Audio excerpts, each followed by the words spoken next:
عزیزان گرامی، آپ کی نگاہیں جسے ڈھونڈ رہی تھی وہ آپ کی نگاہوں کے سامنے ہے۔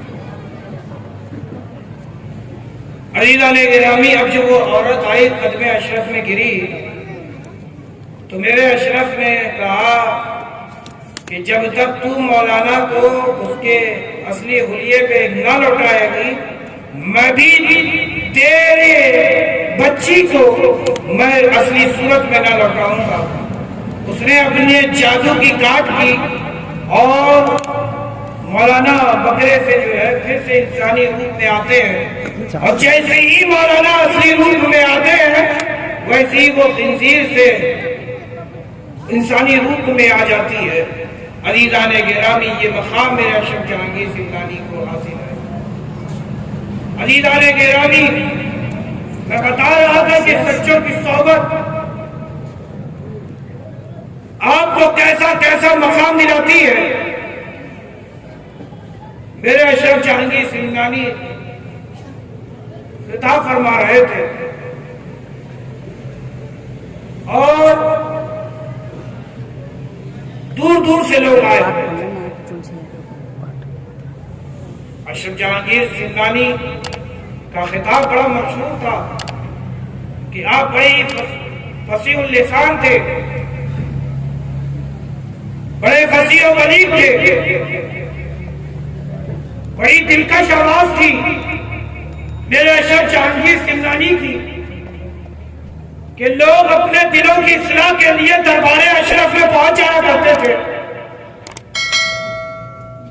تو اشرف کی محفل سجی ہوئی تھی، ایک دمشق سے عالم دین آیا ہوا تھا، محفل اشرف میں بیٹھا ہوا تھا، اور اشرف جہانگیر سمنانی علیہ رحمۃ اللہ نے جب مرید کرنا شروع کیا تو وہ کھڑے ہو کر کے اعتراض کرتا ہے کہ حضور، مرید ہونے سے کیا فائدہ ہے؟ واہ، مرید ہونے سے کیا فائدہ ہے؟ اشرف جہانگیر سمنانی علیہ رحمۃ اللہ نے اس کے دل کو دیکھا، اس کے دل کو دیکھا، اس کے مزاج سے واقف ہو گئے، اور آپ فرماتے ہیں جب تو قبر میں جائے گا تب سمجھ میں آئے گا کہ پیر اور مرید سے پیری مریدی کا کیا فائدہ ہے۔ اللہ اکبر، وہ کہنے لگا کہ قبر میں جائیں گے، یقیناً جائیں گے، ارے قبر میں فرشتے آئیں گے، یقیناً آئیں گے، فرشتے سوالات کریں گے،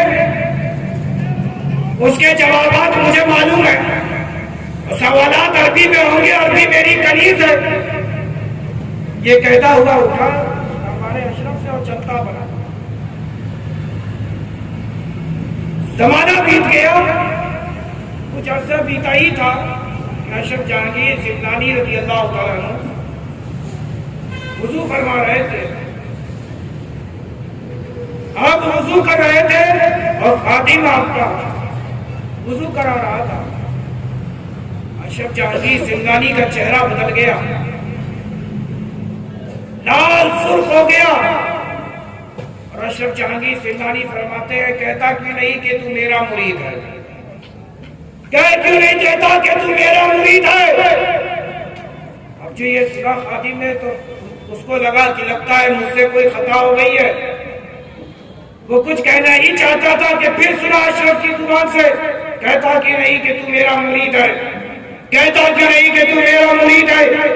اب جو دوسری بات سنا تو اب جو کہنا چاہ رہا تھا گڑگڑاہٹ سی طاری ہو گئی، دل کانپ اٹھا، لگتا ہے مجھ سے کوئی آج خطا ہو گئی ہے، اشرف جہانگیر سمنانی کے دربار میں مجھ سے کوئی گستاخی ہو گئی ہے۔ اللہ اکبر، اللہ اکبر۔ جیسے ہی دل کانپ رہا ہے، ادھر دل کانپ ہی رہا تھا، وہ جھکا ہی تھا کہنے کے لیے کہ اشرف جہانگیر سمنانی نے بڑے ہی جلال میں فرمایا ارے کیوں نہیں کہتا کہ تم میرا مرید ہے؟ حیدری، نعرہ حیدری، بھائی مخدوم سمنا، کیوں نہیں کہتا کہ تم میرا مرید ہے؟ اب جو اتنا سنا خادم نے تو خطبے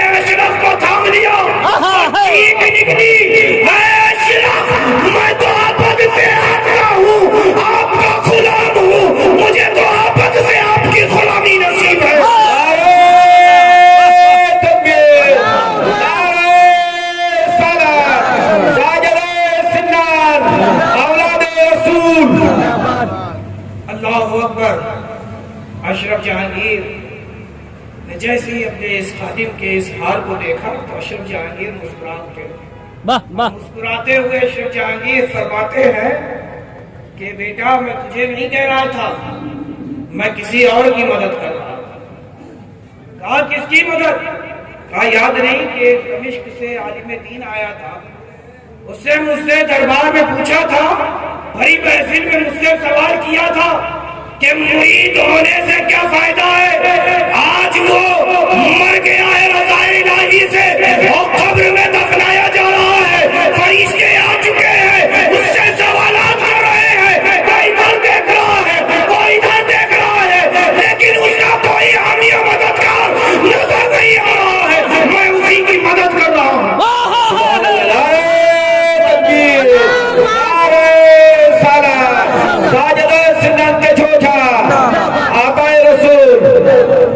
میں اسی کی مدد کر رہا ہوں۔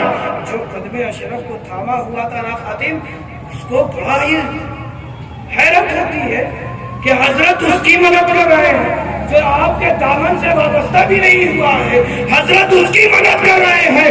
ارے یہ وہ گستاخ جو دربار اشرف میں گستاخی کر گیا تھا، اشرف اس کی مدد کیوں کر رہے ہیں؟ اب جب یہ کیوں پوچھا تو میرے اشرف نے کہا کہ اب وہ قبر میں پھنسا ہے، اس نے میرے چہرے کو تکا ہے، اور جس نے اشرف کے چہرے کو تک لیا اسے میں پھنسنے نہیں دیتا، جس نے مجھے دیکھ لیا اللہ کے عذاب میں گرفتار نہیں ہوتا۔ سبحان اللہ۔ عزیزان گرامی، بڑے خوش نصیب ہیں ہم اور آپ کہ حضور تاج العالیہ ہماری نگاہوں کے سامنے ہیں۔ یہ اسی خانوادے کے لخت جگر ہے، نور نظر ہے، اشرف العالیہ کے چہیتے ہیں اور اشرف العالیہ کے لخت جگر ہے۔ وہ اشرف العالیہ جو مقام قوسیت پر فائز تھے۔ آپ نے فرمایا کہ مجھ سے جتنا تم فیض پاتے تھے میرے مریدوں، مجھ سے کئی زیادہ گنا میرے بیٹے قادری سے پاؤ گے۔ سبحان اللہ، سبحان اللہ۔ الحمدللہ حضور تاج العالیہ میں فیضان اشرف بھی ہے اور فیضان قادری بھی ہے، اور الحمدللہ آپ کا نام آپ کے جد نے قادری رکھا۔ عزیزان گرامی، اسی کے ساتھ میں آپ کے سامنے